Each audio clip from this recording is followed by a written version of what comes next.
I'm Mike Snowden, I'm the visual effects director. We get to play with lots of particles, of which there are many in Star Citizen, from a kind of wisp of steam from a mug on a table to a capital ship exploding. There'll be effects needed for both of those things and anything in between as well. The challenge with VFX is maintaining the level of fidelity, the kind of quality, the visual quality that Star Citizen requires, maintaining that across that kind of range of scale, seeing these kind of things up close versus seeing them way off in the distance and making sure they always look good.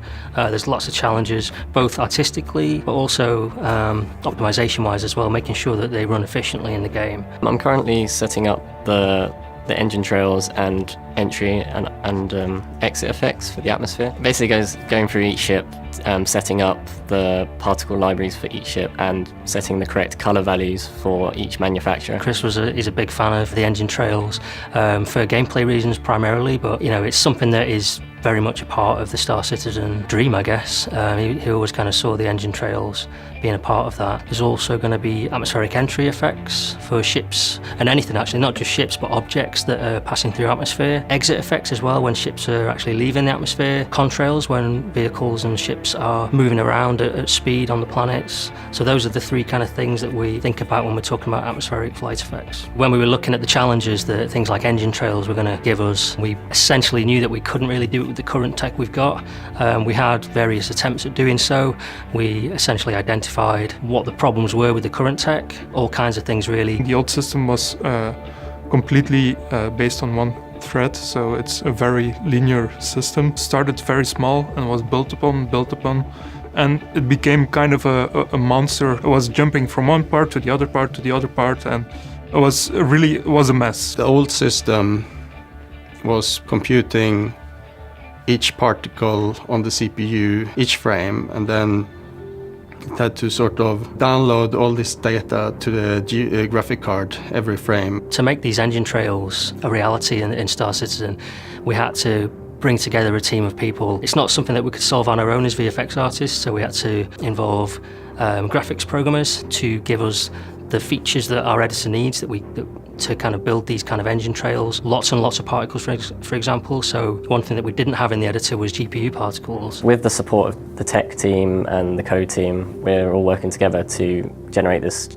GPU particle system, which is essentially the driving force of these trails and entry and exit effects, because at the moment we can only put a certain amount of CPU particles on the screen before it affects the CPU, of course. To speed up the system, we organize the design based on how a modern PC works. Data can take like a slow path and a fast path. And part of this is also to reduce the amount of data that the CPU has to upload to the GPU each frame. We can do it in a way where we only uploads when the particle is born, the data gets uploaded. In some cases we don't even have to, the data just needs to be uploaded once, and then it can sort of manage itself on the GPU without the CPU having to intervene very much. We have these two concepts of deterministic and non-deterministic particles. Well, not deterministic and non-deterministic states. And most of the states are deterministic, which means that you only need to upload them on birth. Well, maybe some state buffers can even be shared among multiple emitters, and emitters is the point or the area where new particles get spawned from. So by doing this separation, you only need to update the states that are non-deterministic. For all the other states, well, you still need to know the state at a particular point in time, but it's much faster to compute. You don't actually need to store the state. You can just sort of derive these formulas. Making those trails behave correctly through the gameplay and kind of react to what the ship's doing. That's where we needed the game coder to give us the kind of the hooks to trigger these effects. The code I write is made very generic, so it's made so that all kinds of particles can be set up.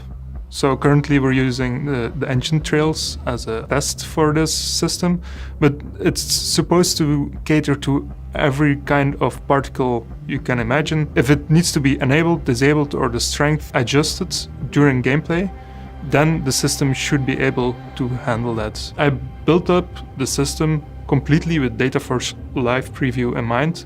So whenever you change anything in DataForge, everything will be reloaded, will be adjusted to whatever you've set in DataForge. So the game will have a live preview, as the feature says. So it allows VFX artists to more easily iterate over their VFX setup. Most of the time, VFX artists will say, like, this should change a little bit, this should be thicker or thinner, it should be different. And then either I make it possible for them to do it themselves, so add a property to DataForge, so they can drag a slider, make it thinner or thicker. But sometimes I'll have to go in code, get some other strength from like the thruster strength or the boost strength, and add it in a formula so they can use it better. When all the effects are complete, we will be able to lay down the foundation of setting up new effects. Today, for example, I finished the code for first iteration of collisions. Non-deterministic particles can, like,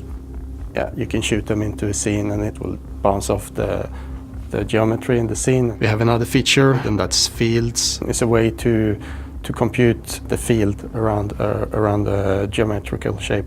So we want to use this on the ships. When you pass through particles, they will sort of get transformed along the field. The great thing about engine trails and atmosphere is that even on the moons, it's going to be an atmosphere. So you're going to see in 3.0, there's going to be the 3 moons. They're going to have certain levels of atmosphere. They'll vary, but you're going to get some really nice kind of subtle atmospheric entry effects. With engine trails, knowing where someone is going to be so useful if you're flying around in a group, if you're not necessarily fighting against each other, if you're just flying around in a convoy or whatever. And it's going to be really nice to be able to see where people are going. But also in combat as well, you're going to get a nice sense of kind of the visceral sense, I guess, with engine trails. That's going to provide quite a different experience to what we've currently got. For the player, they will notice this is the performance is much better. With this new system, you can have you can have 10 or 100 of these effects and it still runs. Also, we will have certain GPU features that wasn't possible and it wasn't implemented in the whole system.